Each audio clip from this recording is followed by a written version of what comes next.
คะลูกรู้ไหม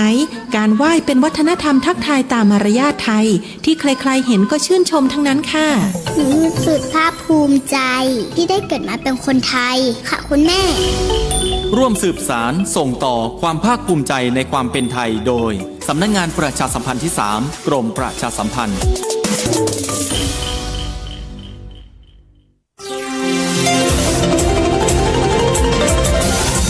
วิทยุแห่งประเทศไทยให้ความรู้คู่ความสุขที่นี่สถานีวิทยุกระจายเสียงแห่งประเทศไทยจังหวัดลำปางทำการส่งกระจายเสียงในระบบ FM ความถี่ 97 เมกะเฮิรตซ์ จากนี้ไปเชิญติดตามรับฟังรายการม่วนใจไปกับกองทุนฟื้นฟูและพัฒนาเกษตรกรโดยสำนักงานกองทุนฟื้นฟูและพัฒนาเกษตรกรสาขาจังหวัดลำปางค่ะ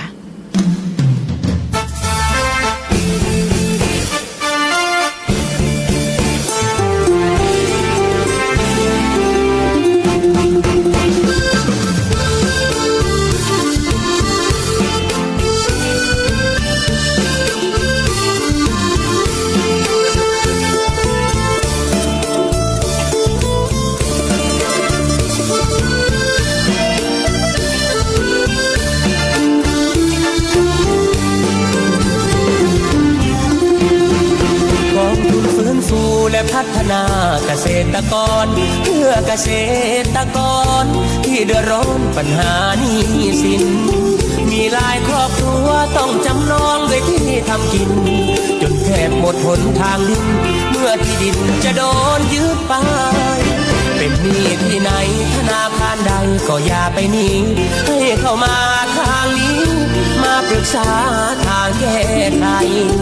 รัฐบาลช่วยตั้งกองทุนไม่หวังกำไรใช้หนี้ให้ก่อนแล้วค่อยผ่อนใช้ผ่อนน้อยยาวๆดอกเบี้ยไม่มี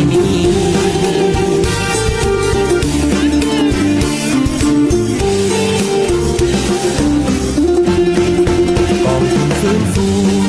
นฟูกันด้วยหัวใจเพื่อเกษตรกรไทยทั่วเมืองไทยที่มีปัญหาฟื้นฟูเร็วรีบเพราะมีเงินทุนให้พัฒนาเราเอาหัวใจมาช่วยนำพาทุกวันเวลาไม่มีพันแปรกองทุนฟื้นฟูและพัฒนาเกษตรกรความรักความอาทรจากหัวใจห่วงใยดูแลทำงานโปร่งใสรวดเร็วทันใจแก้ไขเพียงแค่ด้วยปณิธานที่แน่วแน่เราพร้อมดูแลพี่น้องทุกคน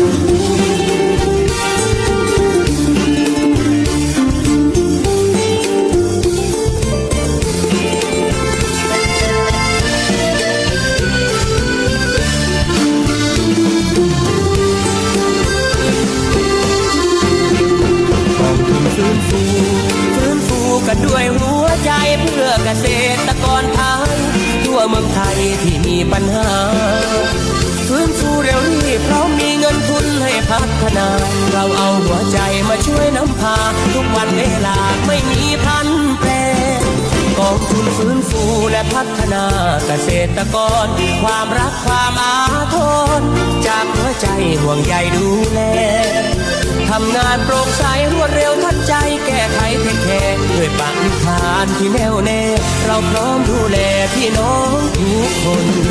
ทำงานโปร่งใสรวดเร็วทันใจแก้ไขเทคแคร์ด้วยปณิธานที่แน่วแน่เราพร้อมดูแลพี่น้องทุกคน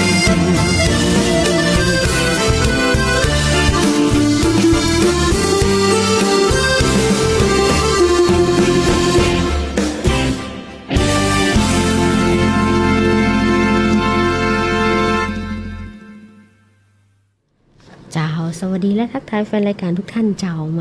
ารายงานตัวกับท่านนะเจ้าวันนี้อย่างที่ว่าเนาะไม่ได้มาคนเดียวนะเจ้ามากับดีเจหนุ่มหล่อหนุ่มเต้นะเจ้าอยู่เป็นเพื่อนเป็นป้องแฟนรายการเป็นน้องตีนะฮักนะเจ้าเนาะเจอในความสะดวกนะเจ้าขอบคุณดีเจยุ้ยนะเจ้าเนาะที่ส่งทีมงานมาดูแลกันนะเจ้าแล้วก็ขอบคุณทั้งสวทลำปางนะเจ้าวันนี้กับรายการม่วนใจไปกับกองทุนฟื้นฟูและพัฒนาเกษตรกรสาขาจังหวัดลำปางนะเจ้าภายใต้ FM 97 เมกะเฮิรตซ์นะเจ้า วันนี้กับปักเสปังเฮเหมือนเดิม ลงพื้นที่นะเจ้าเนาะอำเภอแม่ทะนะเจ้าแล้วก็กว่าจะเข้ามาได้นะเจ้าเนาะก็คิดว่าบัดตันแล้วเนอะดีเจยุ้ยว่าอันพี่จ้าน้อยเนอะนะแต่เฮาก็ยังตันเวลาอยู่นะเจ้าเนาะมาจ้ายังดีกว่าบ่มาทักทายแฟนรายการนะเจ้าเนาะทั้ง13อำเภอนะเจ้าแล้วก็พี่น้องสมาชิกกองทุนฟื้นฟูและเกษตรกรทั่วไปนะเจ้าเนาะวันนี้วันความหวังแห่งชาติวันแห่งความโชคดีนะเจ้าเนาะเวลามันก็ผ่านไปเร็วแตะนะเจ้าตอนนี้ก็กึ่งเดือนละถ้าอู้ถึงเนาะวันที่16นะเจ้าเนาะเดือนธันวาคม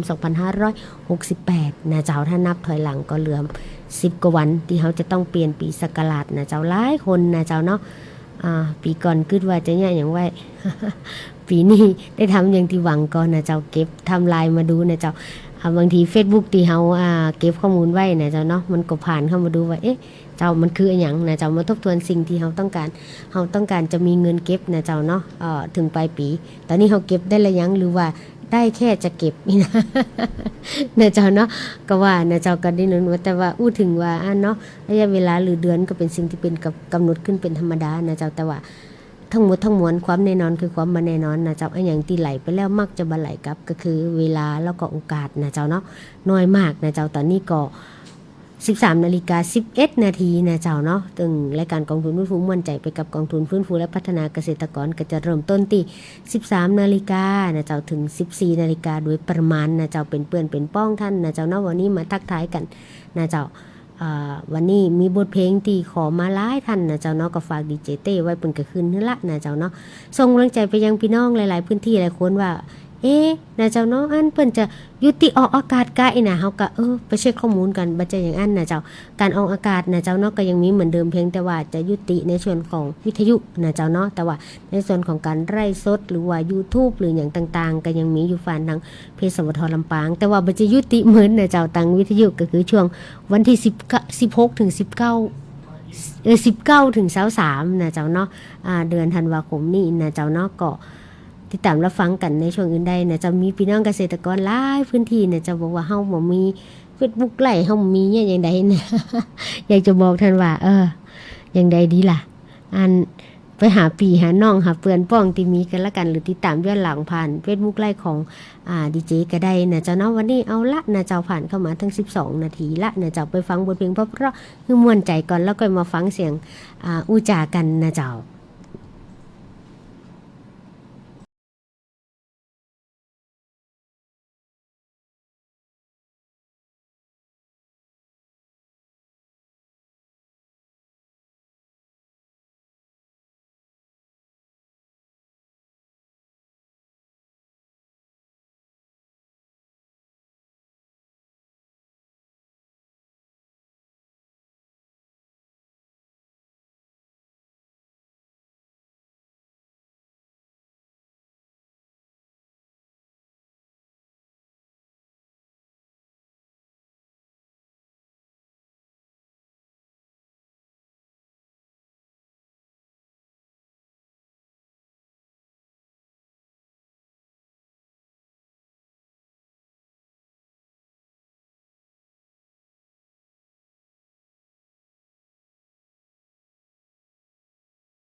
การม่วนใจไปกับกองทุนฟื้นฟูและพัฒนาเกษตรกรโดยสำนักงานกองทุนฟื้นฟูและพัฒนาเกษตรกรสาขาจังหวัดลำปางเจ้ากองทุนฟื้นฟูและพัฒนาเกษตรกรเพื่อเกษตรกรที่เดือดร้อนปัญหาหนี้สิน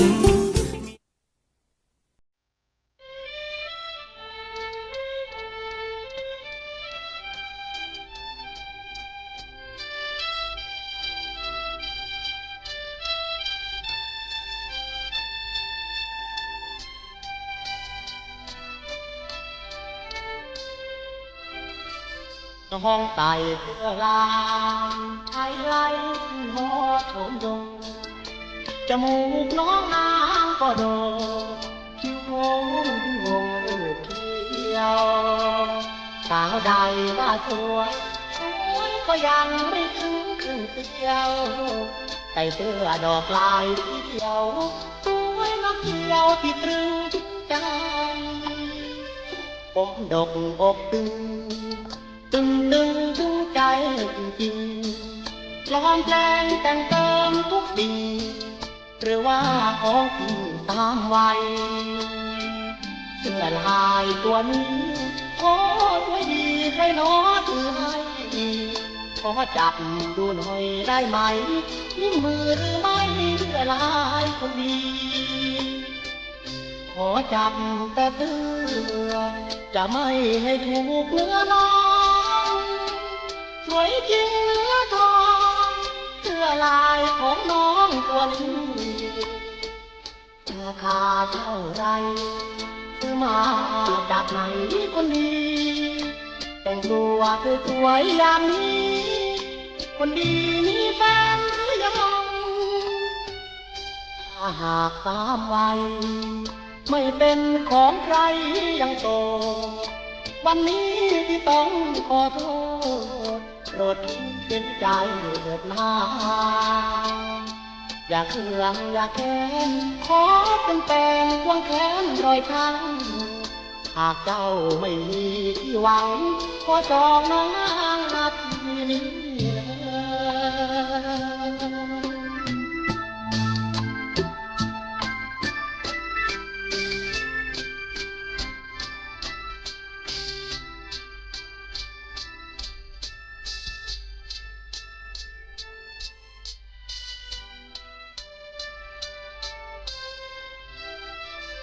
ขอจับแต่เธอจะไม่ให้ถูกเนื้อน้องสวยจริงเนื้อทองเสื้อลายของน้องตัวนี้ราคาเท่าไรซื้อมาจากไหนคนดีแต่งตัวสวยๆอย่างนี้คนดีมีแฟนหรือยังถ้าหากตามวัยไม่เป็นของใครยังโตวันนี้ที่ต้องขอโทษโปรดเป็นใจเถิดนาอย่าเชื่องอย่าแค้นขอเป็นแฟนควงแขนรอยช้ำหากเจ้าไม่มีที่หวังขอจองน้องนางนาทีนี้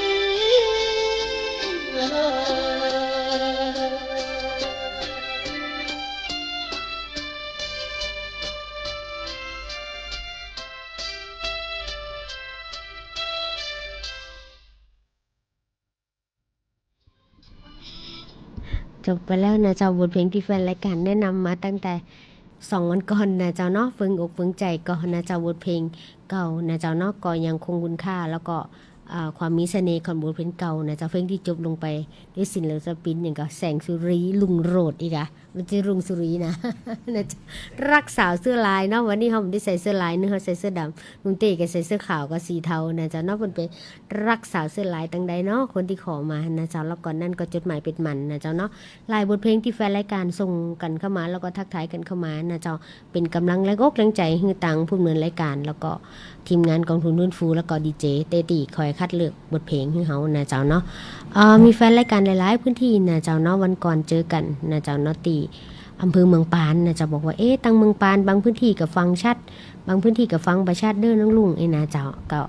เนาะยังว่าขึ้นสัญญาณตอนนี้ทางสวทลำปางเองเพิ่งกำลังจะปรับปรุงนะเจ้าเนาะสัญญาณให้ชัดขึ้นนะเจ้าเนาะแล้วก็ครอบคลุมไปหลายพื้นที่เลยนะเจ้าเนาะซึ่ง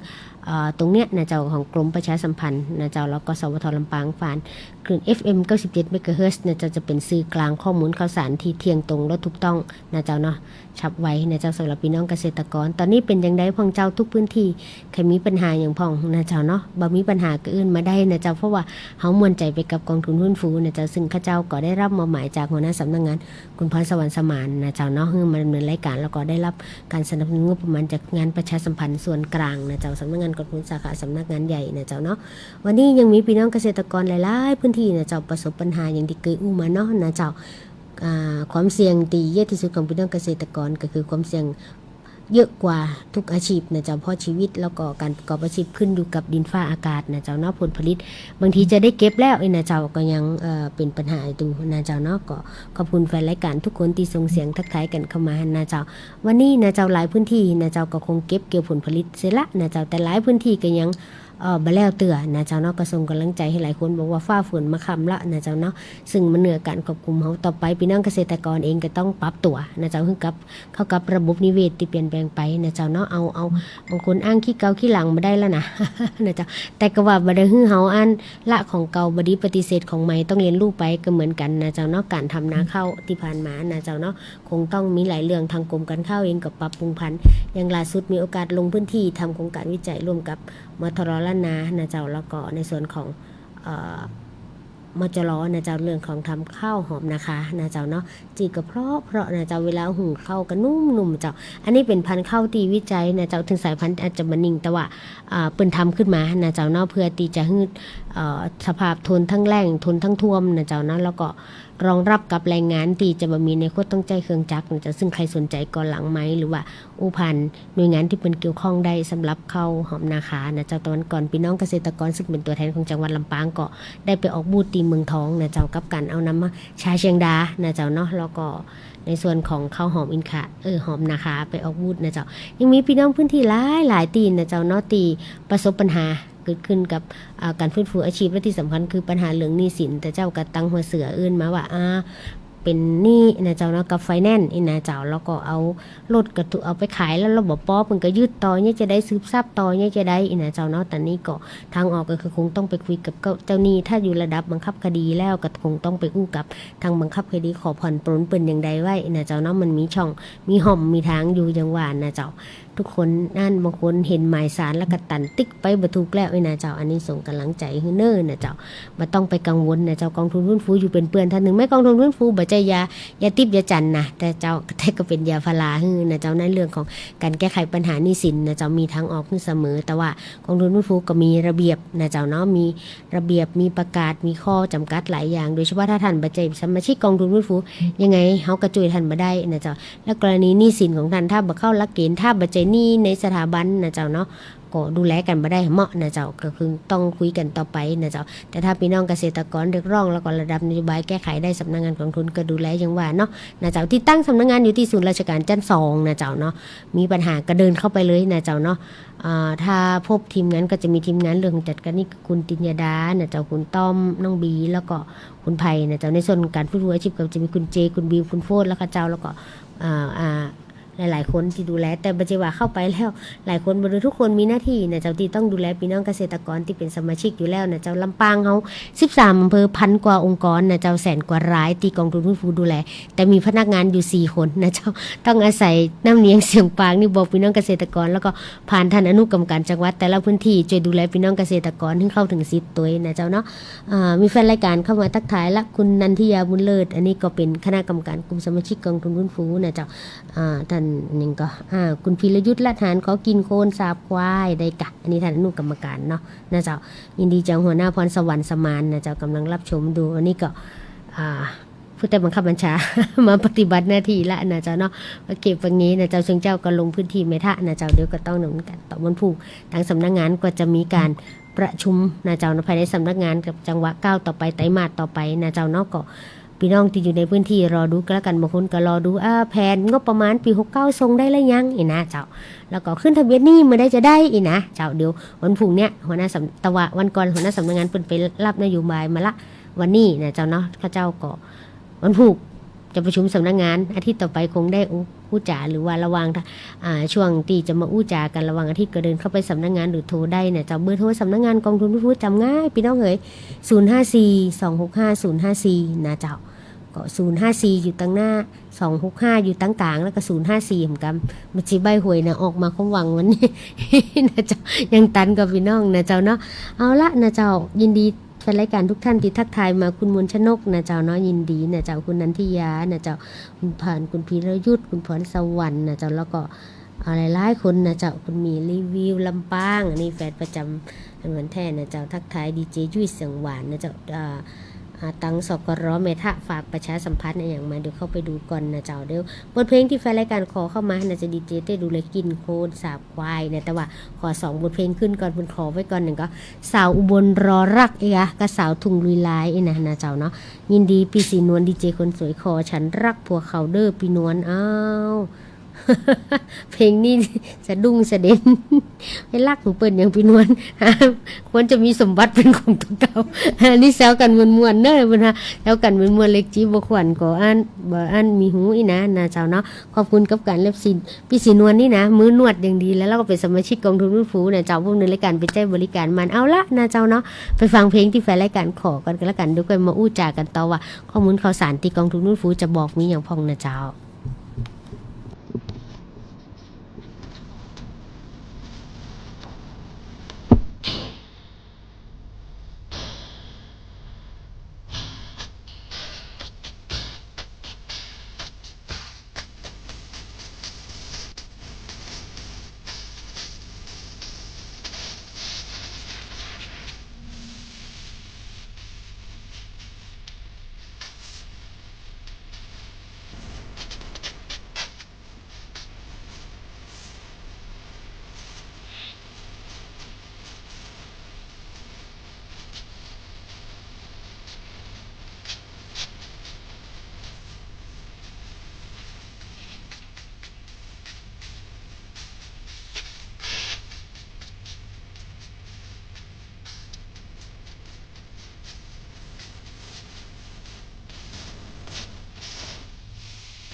ละสองบทเพลงนะเจ้านอกเปิ้งใจก่อ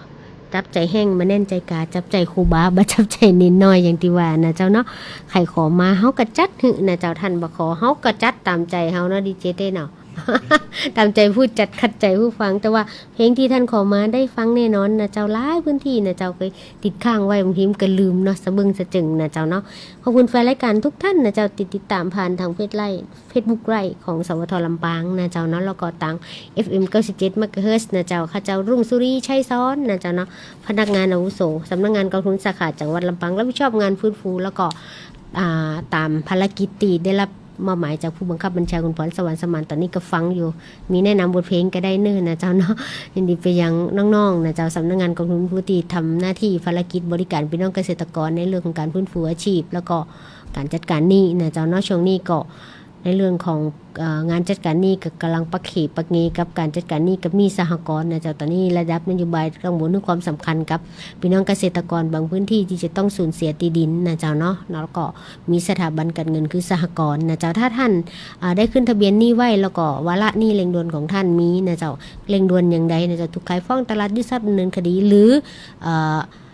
เป็นหนี้ NPL นะเจ้าก็แจ้งมาที่สำนักงานกองทุนแล้วก็ไปแจ้งตรง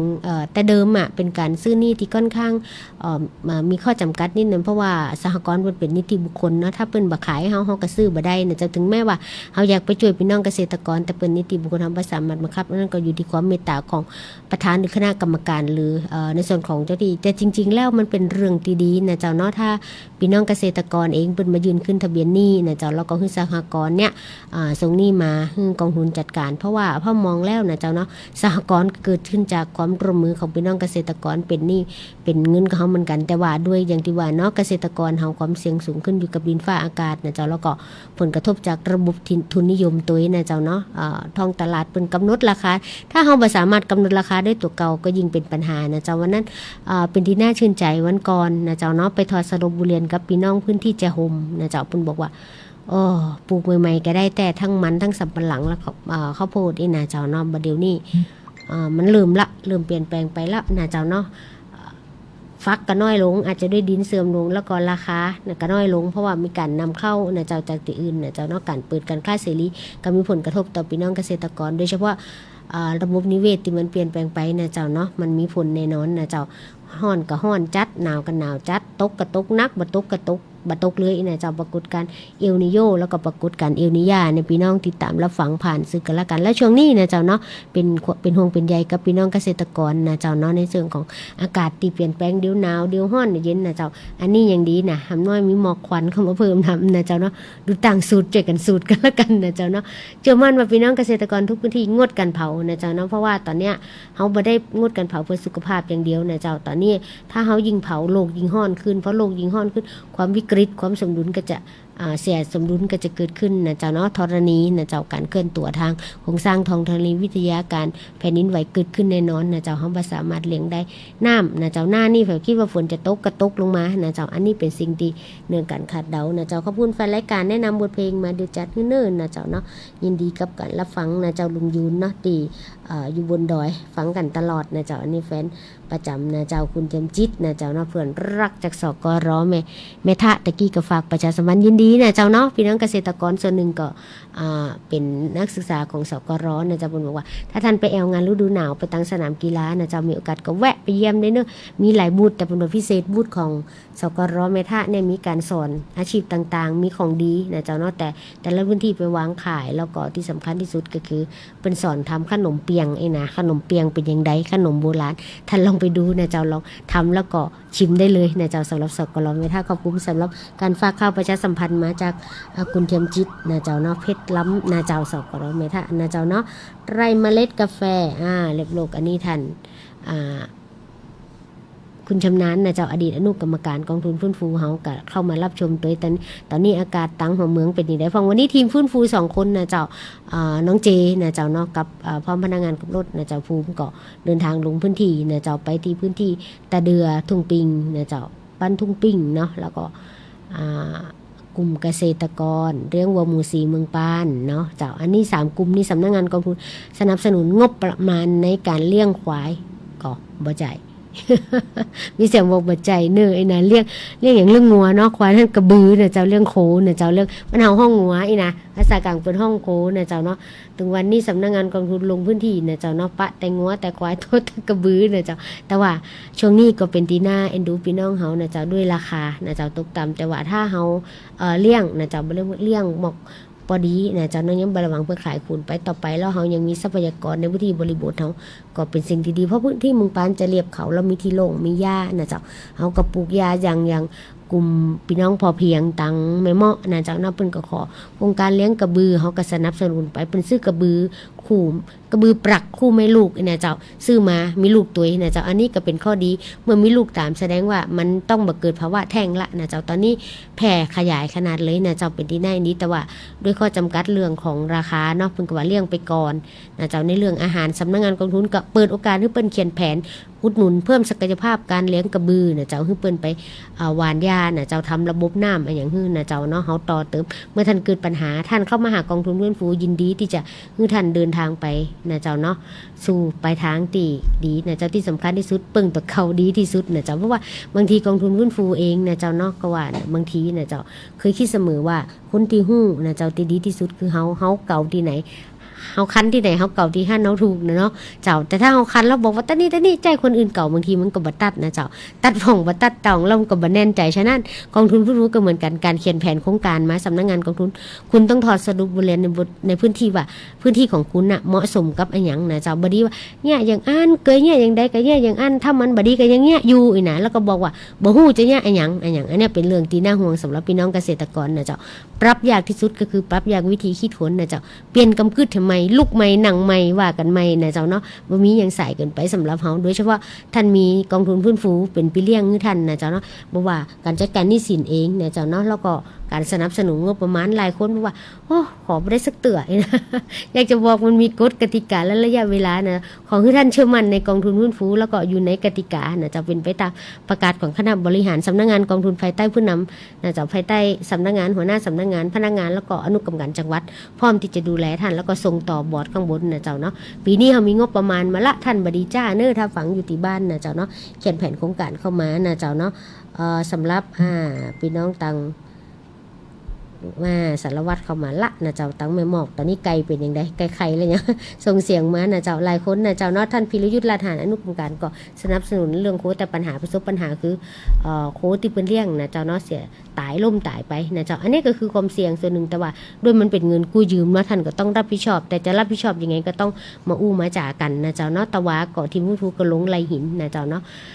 การทำองค์กรให้เข้มแข็งและแข็งแรงมันจะอยู่ที่สำนักงานนะเจ้าอยู่ที่ตัวเกษตรกรและคณะกรรมการเขาเป็นเพียงปีเลี้ยงนะเจ้าเนาะวันก่อนชื่นใจขนาดเลยห้างชัดนะเจ้าเนาะพูดว่าปลูกข้าวโพด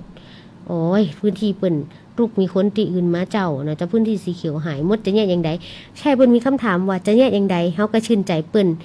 แสดงว่าเปิ้นมีความเป็นเจ้าเข้าเจ้าของพื้นที่แล้วก็รักพื้นที่สีเขียวนะจะเป็นสิ่งดีๆที่เขาต้องดูสิ่งที่เขาต้องตระหนักที่สุดตอนนี้นอกจากเรื่องปัญหาปากท้องก็คือเรื่องปัญหาภัยธรรมชาติรุนแรงขึ้นแน่นอนเขาจะตั้งรับอย่างใดนะเจ้าเนาะเดี๋ยวมาอู้จ่ากันต่อบ่ายโมงกับ44 นาทีนะเจ้าเวลาก็ผ่านไปเร็วแต๊กพี่น้องเฮ้ยกินข้าวน้ำจำข้าวตอนแล้วหลายๆพื้นที่นะเจ้าเนาะก็คงยังอากาศเย็นอยู่ดูแลสุขภาพกันละกันสุขภาพกายแข็งแรงสุขภาพใจแข็งแรงเป็นความปรารถนาดีเจ้าไปฟังบทเพลงที่แฟนรายการขอไหว้บุ้งว่าดีเจเต้เอาเพลงอย่างฮือก่อนนะเจ้าไปฟังพร้อมๆกันนะเจ้า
ต้องเจอทหารข้า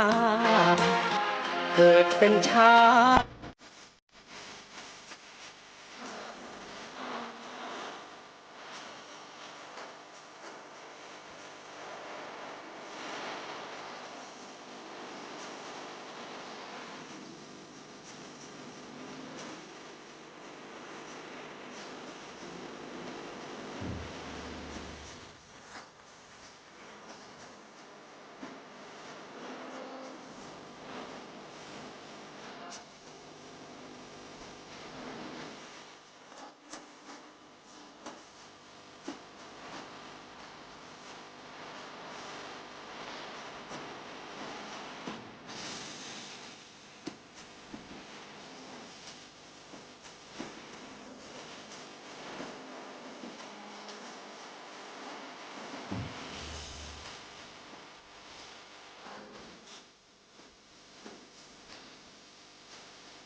ผมแนะนำ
รายการม่วนใจไปกับกองทุนฟื้นฟูและพัฒนาเกษตรกรโดยสำนักงานกองทุนฟื้นฟูและพัฒนาเกษตรกรสาขาจังหวัดลำปางเจ้า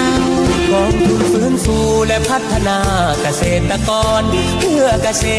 ตรกรที่เดือดร้อนปัญหาหนี้สินเจ้า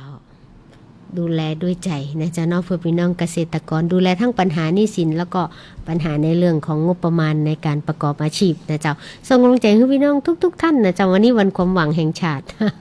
ความหวังของคนจนๆนี่นะเจ้าเป็นความหวังเฮาบ่จนเนาะถึงจนกายเป็นว่าอย่างจนทรัพย์แต่เฮาบ่จนใจเฮาบ่จนนะเจ้าทุกวันนี้เฮายังมีอยู่มีกินนะเจ้าเนาะเฮาอยู่ภายใต้ปรัชญาเศรษฐกิจพอเพียงนะเจ้าเปิงตัวเก่าได้ความมั่นคงอาหารเฮายังมีอยู่เฮามีตู้เย็นหลังบ้านมีครัวนะเจ้าอยู่หลังบ้านนะเจ้าปลูกผักปลูกไม้ใส่เขือกินนะเจ้าเนาะที่เหลือก็แบ่งปันพอแบ่งปันแล้วยังมีอยู่ขายนะเจ้าเนาะเพื่อให้มีรายได้จุนเจือนะเจ้าแต่ว่าถึงวันบางคนว่าน้องลุงมันบ่ตันมันไหลบ่ตันกันก็ยังว่าเนาะนะเจ้าเฮาสร้างมาแล้วก็ค่อยแก้ไขอย่างมีสตินะเจ้าหูในมันหัวนักก็ค่อยปิดนะเจ้าเนาะถึงวันนี้นะเจ้าพยายามเก็บเงินสดไว้ให้เยอะที่สุดออมให้นักที่สุดนะเจ้าเนาะเจ้าถึงวันนี้บางสิ่งบางอย่างบ่จำเป็นก็ตัดไปนะเจ้าเนาะถึงวันนี้มีข้าวอิ่มต้องรับฮื้อเป็นอย่างรับฮื้ออิ่มกินฮื้ออุ่นนะเจ้าหุ่นบ่เกี่ยว นะเจ้าว่าอย่างงั้นนะเจ้าเนาะให้กำลังใจกัน 13 นาฬิกาก็บ่ใจ13 13คือบ่ายโมง53นาทีละนะเจ้าเนาะวันนี้มานั่งอูไปเรื่อยนะเจ้าเนาะแต่ว่าบ่ใจไปเรื่อยนะนั่งอูอยู่นี่อยู่ถ้าไปเรื่อยก็ต้องลดขายของเก่านะเจ้าขอบคุณแฟนรายการทุกท่านนะเจ้าที่ติดตามแล้วกันรับฟังนะเจ้ากองทุนฟื้นฟูนะเจ้าอาทิตย์หน้าคงเริ่มสตาร์ทกับแผนโครงการงบกู้ยืมปี2569นะเจ้าเนาะหลังจากหัวหน้าสำนักงานไปรับนโยบายมาวันพรุ่งนี้ก็จะประชุมทีมงานในสำนักงานว่าจะก้าวไปงานมันนักขนาดนะเจ้าเนาะเตรียมติดตามรับฟังกันแล้วกันในหลายพื้นที่นะเจ้ายินดีไปยังคุณพิรยุทธละทานนะเจ้าส่งให้แล้วเนอเพลงตะกี้บ่ฮู้แม่นเพลงนี้ก่อนนะเจ้าหัวหน้าพรสวรรค์ที่รับชมอยู่คุณนันทยาบุญเลิศอันนี้ก็เข้มแข็งมากกับกลุ่มเกษตรผสมผสานบ้านเด่นไปส่งเมื่อ2 ปีที่แล้วนะเจ้าตอนนี้เงินออมเพิ่นเริ่มเพิ่มขึ้นละนะเจ้าเนาะหมอนวดมือทองสีนวลทองเตจาขอฉันรักผัวเขาไอ้นะเจ้าไปรักผัวเปิ้นตังใดนะเจ้าลุงยุนที่อยู่บนยอดดอยแฟนประจำนะเจ้าเพื่อนจิตนะเจ้าเนาะคุณชำนาญจากหัวเมืองนะเจ้าของอันกาแฟเรียบโลกนะเจ้าเนาะสารวัตรแพทย์อันนี้ก็ได้โครงการพร้อมกับกำนันกันตนาโครงการเลี้ยงไก่พันธุ์อยู่ที่แม่หมอกนะเจ้าแล้วก็คุณนัดฟาร์มอันนี้ก็คือกำลังใจกันคุณนุชนาฏปันวงนะเจ้าขอกระทอมสาวหมื่นคุณนัดติดไว้ติดหน้ากันละกัน 54 นาทีแล้วนะเจ้าเนาะคุณสุดใจมั่นนะเจ้าคุณผ่านติดตามรับฟังกันนะเจ้าเนาะยินดีนะเจ้าคุณมูลชนกนี่มาทุกช่วงนะเจ้าไม่มีรีวิวนะเจ้าเนาะวันนี้คุณสง่าเห็นว่าเดินทางไปกรุงเทพมหานครนี่นะเจ้าเนาะก็ฝากประชาสัมพันธ์แฟนรายการกันละกันนะเจ้าช่วงระหว่างวันที่19ถึง23ธันวาคมท่านอาจจะเปิดวิทยุคืนนี้ไม่ได้ยินเสียงนะเจ้าเนื่องจากเพิ่นปิดปรับปรุงเพื่อให้ระบบควบคุมแล้วได้ยินชัดเจนนะเจ้าเนาะท่านก็ยังฟังได้อยู่นะเจ้าเฮาก็ยังดำเนินรายการนะเจ้าเนาะโดยผ่านทางเว็บไซต์ของสถานีวิทยุกระจายเสียงแห่งประเทศไทยจังหวัดลำปางนะเจ้าเราหรือว่าผ่าน Facebook ไลฟ์ของสวทลำปางกรมประชาสัมพันธ์แล้วก็เพจของ FM 97สวทลำปางนะเจ้าหรือเข้าทาง YouTube ไลฟ์ก็ได้นะเจ้าลาเรดิโอ97เมกะเฮิรตซ์สวทลำปางหรือแพลตฟอร์มของ